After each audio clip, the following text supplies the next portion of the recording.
Hindenburg. ఈ Hindenburg అనేది అందరికీ తెలుసు. దీని గురించి షార్ట్ అండ్ స్వీట్ గా చెప్పాలి అంటే మనం హిండెన్బర్గ్ అని గూగుల్లో సెర్చ్ చేసినట్టయితే మనకి ఫస్ట్ గా వచ్చేది US based short selling company అని అయితే వస్తుంది. అంటే దీని పేరులో ఉన్నట్టుగానే ఇది షార్ట్ సెల్లింగ్ చేసే కంపెనీ. దేని పరంగా షార్ట్ సెల్ చేస్తుంది, ఎలా షార్ట్ సెల్ చేస్తుంది, దీనికి ఎలా తెలుసు అంటే మాత్రం దీని పేరులో ఉన్నదే అది. ఇది హిండెన్బర్గ్ రీసెర్చ్ కంపెనీ. అంటే ఇది ఒక 5 మెంబర్స్ కలిపి ఉన్న కంపెనీ. ఇదైతే ఏదైనా కంపెనీ అంటే ఏదైనా ఒక కంట్రీలో ఒక పెద్ద రెప్యూటెడ్ కంపెనీ కానీ లేదా ఒక భారీగా పెరిగిన కంపెనీని కానీ బాగా గ్రోత్ ఉన్న కంపెనీని కానీ సెలెక్ట్ చేసుకొని దాని పరంగా అయితే రీసెర్చ్ చేస్తారు. వీళ్ళు పాజిటివ్గా అయితే రీసెర్చ్ చేయరు. వీళ్ళు నెగిటివ్స్ అంటే ఆ కంపెనీలో ఉన్న నెగిటివ్స్ అన్ని బయటకు తీయడానికి అయితే రీసెర్చ్ చేస్తారు.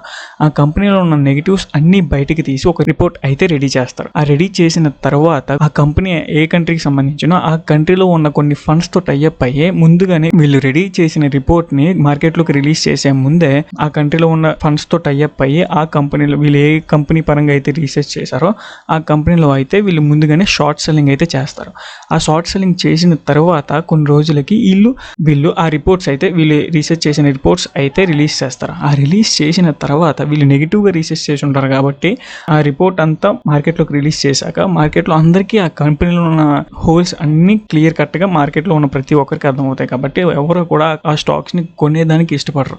అలాగే ఉన్న స్టాక్స్ ని కూడా అమ్ముకోవడానికే మొగ్గు చూపుతారు. అంటే షార్ట్ టర్మ్ పీరియడ్ లో ఆ టైంలో క్రియేట్ అయ్యే సెల్లింగ్ ప్రెజర్ కి ఆ స్టాక్ వచ్చేసి హ్యూజ్ గా ఫాల్ అయితే అవుతుంది. ఆ ఫాల్ లో వచ్చేసి ఒక సెర్టైన్ పాయింట్ వద్ద వీళ్ళు ముందుగానే షార్ట్ సెల్ చేసి ఉంటారు కదా, ఆ పొజిషన్స్ అయితే క్లోజ్ చేసుకొని ప్రాఫిట్ అయితే బుక్ చేసేసుకుంటారు. ఇది వీళ్ళు చేసే పని అయితే. అలాగే ఈ హిండెన్బర్గ్ గ్రూప్ వాళ్ళు ఇండియాలోనే మోస్ట్ రెప్యూటెడ్ అండ్ ప్రపంచంలోనే అత్యంత ధనవంతుల్లో ఒకరైన అదాని గ్రూప్స్ పైన అయితే పడ్డారు. అదాని గ్రూప్స్ పైన ఒక రీసెర్చ్ రిపోర్ట్ అయితే రిలీజ్ చేశారు. వీళ్ళైతే 2 years వీళ్ళు చెప్పింది ఏంటంటే 2 years గా వీళ్ళైతే అదాని గ్రూప్స్ మీద అయితే రీసెర్చ్ చేశాము అని అయితే చెప్తున్నారు. ఆ రీసెర్చ్ ను వచ్చేసి జనవరిలోనైతే 2023 జనవరిలోనైతే మార్కెట్ లోకి రిలీజ్ చేశారు.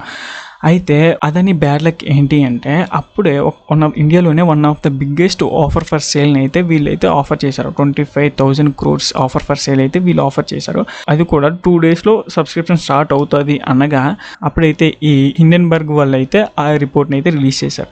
దాని తర్వాత ఏం జరిగిందని మనం చెప్పవసరం లేదు. అదాని గ్రూప్ స్టాక్స్ అయితే పడలేదు, క్రాష్ అయితే అయిపోయాయి. అయితే ఆ రిపోర్ట్ లో ఏముంది అంటే అదాని గ్రూప్స్ లోని అకౌంటింగ్ పరంగా కొన్ని మిస్టేక్స్ అంటే కొన్ని ఫ్రాడ్స్ అయితే జరుగుతున్నాయి. అదాని గ్రూప్స్ స్టాక్ ప్రైస్ వచ్చేసి లాస్ట్ 2 to 3 years గా బాగా పెరిగాయి కదా, దానికి కారణంగా వీళ్ళు $17.8 trillion అయితే అదాని స్టాక్స్ లోకి ఇంజెక్ట్ చేసి అదాని స్టాక్స్ ని అయితే హ్యూజ్ గా పెంచేశారు. అంటే అదాని స్టాక్స్ ని మ్యానిపులేట్ చేశారు అని కూడా వాళ్ళైతే రిపోర్ట్ చేశారు. అలాగే అదాని గ్రూప్స్ వచ్చేసి ఆఫ్షోర్ సెల్ కంపెనీస్ అయితే మెయింటైన్ చేస్తుంది అని అయితే వీళ్ళైతే రిపోర్ట్ చేశారు. అలాగే వీళ్ళు వచ్చేసి 88 అలిగేషన్స్ అయితే చేశారు అదాని గ్రూప్స్ పైన. అయితే ఆ రిపోర్ట్ పరంగా అదాని గ్రూప్స్ లోని అలాగే అదాని స్టాక్స్ లోని ఒక పెద్ద తతంగం నడిచింది. అదంతా మనం తర్వాత డిస్కస్ చేసుకున్నాం. ఇప్పుడు మళ్ళీ ఆ హిండెన్బర్గ్ వచ్చేసి వెలుగులోకి వచ్చింది. August 10 మార్నింగ్ 5:30 అరౌండ్ అయితే ఒక ట్వీట్ అయితే చేసింది. ఆ ట్వీట్ లో ఏముంది అంటే something big has come to India అని అయితే ఉంది. అయితే అందరూ ఇండియాకి సంబంధించిన మరొక పెద్ద కంపెనీ గురించి ఏమైనా వీళ్ళు రీసెర్చ్ చేశారేమో, వాళ్ళ ఇంకా ఏ కంపెనీ గురించి వీళ్ళు బాంబు పేలిస్తారో, లేదా ఈవీఎంస్ అంటే రీసెంట్గా ఎలక్షన్స్ అయ్యాయి కదా, ఆ ఈవీఎంస్ అయితే ఫ్రాడ్ అని చెప్పేసి చాలా వరకు అయితే మాట్లాడుకుంటున్నారు.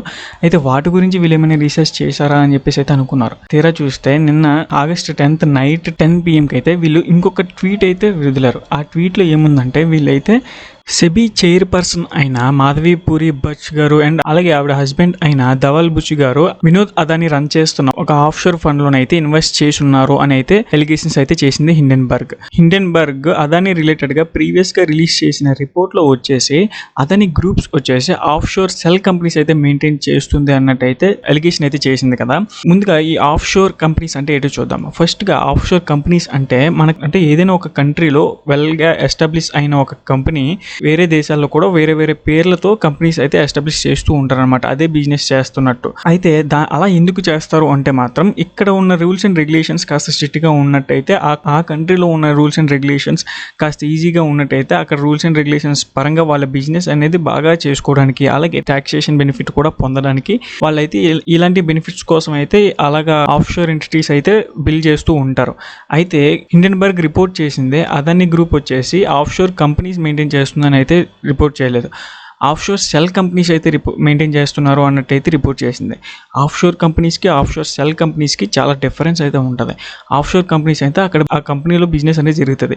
ఆఫ్షోర్ సెల్ కంపెనీస్ అంటే మాత్రం అవి డొల్ల కంపెనీస్ అనే లెక్క. ఆఫ్షోర్ సెల్ కంపెనీస్ సింపుల్గా చెప్పాలంటే అది బిజినెస్ జరగదు, కేవలం పేరుకి మాత్రం, అంటే పేపర్స్ మాత్రమే ఉంటాయి, పేపర్స్ పరంగానే దాని బిజినెస్ అయితే జరుగుతుంది. దాన్ని సూట్ కేస్ కంపెనీస్ అని కూడా అంటాం మనం. సో అలాంటి బిజినెస్ జరిగిన కంపెనీస్ అంటే అవి కేవలం ఇలాంటి ఇండెక్సేషన్ బెనిఫిట్స్, అంటే ఇలాంటి taxation and rules and regulations పరంగా బెనిఫిట్ పొందడానికి మాత్రమే అవి ఉంటాయి అనమాట, పేపర్ పరంగానే ఉంటాయి.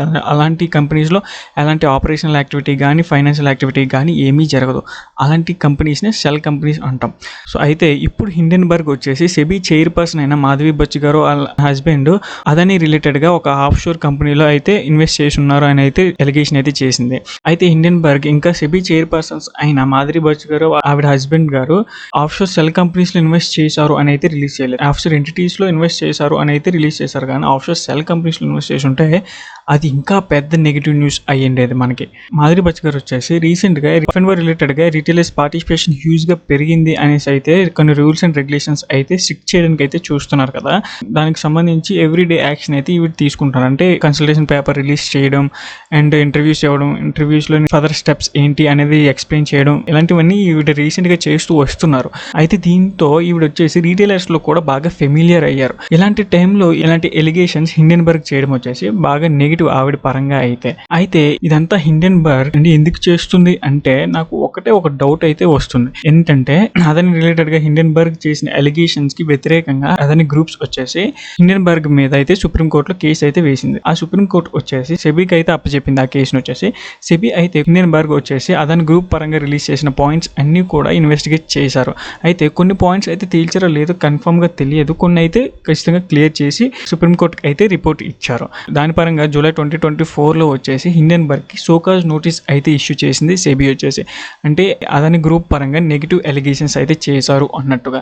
దాని తర్వాత హిండెన్బర్గ్ వచ్చేసి సెబీ కూడా అదని గ్రూప్స్లో ఏమైనా ఇన్వాల్వ్మెంట్ అయిందా, అంటే అదని గ్రూప్స్కి ఏమైనా సపోర్టింగ్గా నిలబడిందా అనేది అయితే ఇన్వెస్టిగేట్ అయితే చేసినట్టు ఉన్నారు.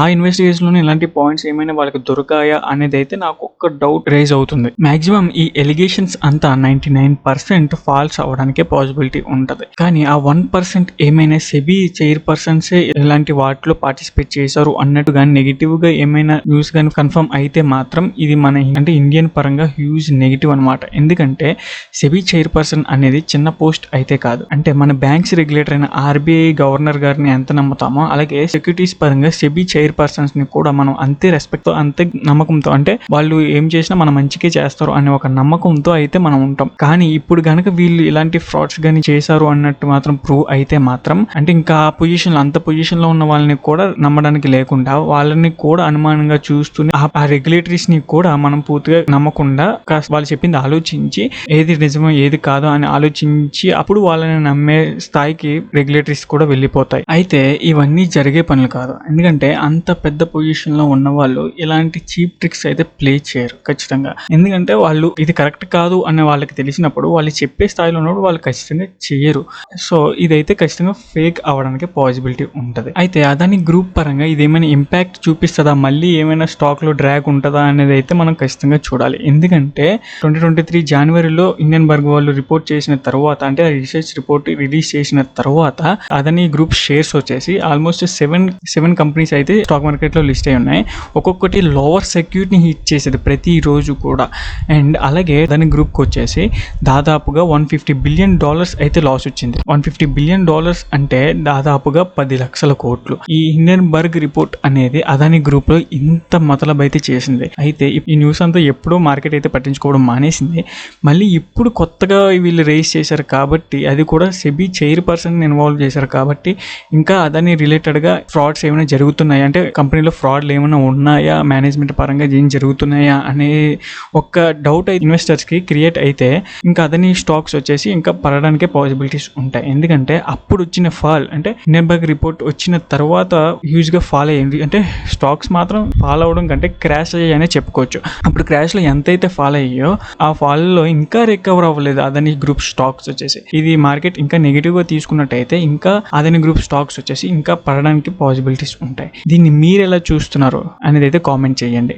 సో నా ఎక్స్ప్లెనేషన్ మీకు నచ్చినట్టయితే ఖచ్చితంగా వీడియోని లైక్ చేయండి. అలాగే ఛానల్ సబ్స్క్రైబ్ చేసుకోవడం మాత్రం మర్చిపోకండి.